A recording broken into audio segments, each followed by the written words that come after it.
أعوذ بالله من الشيطان الرجيم. بسم الله الرحمن الرحيم.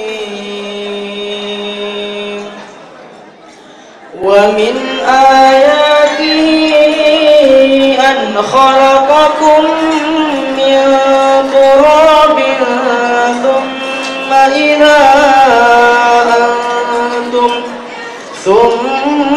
إذا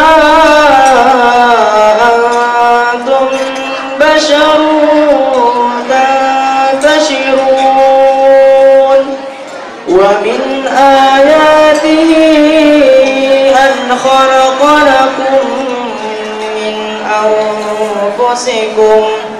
من أنفسكم أزواجا لتسكنوا إليها وجعل بينكم مودة ورحمة إن في ذلك لآيات لقوم يتفكرون.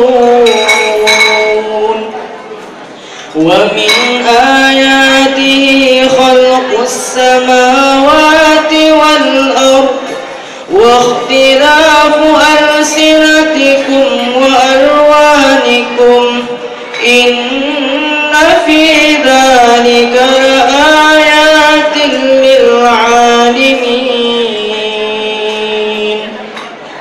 ومن آياته منامكم بالليل والنهار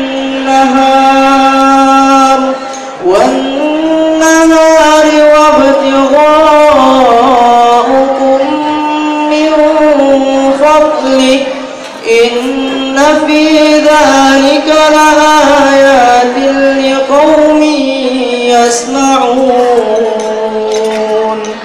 ومن آياته يريكم البرق خوفا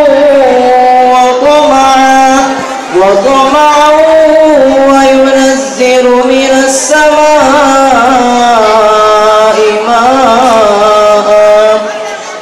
السماء ماء فيحيي به الأرض بعد موتها إن في ذلك لآيات لقوم يعقلون. صدق الله.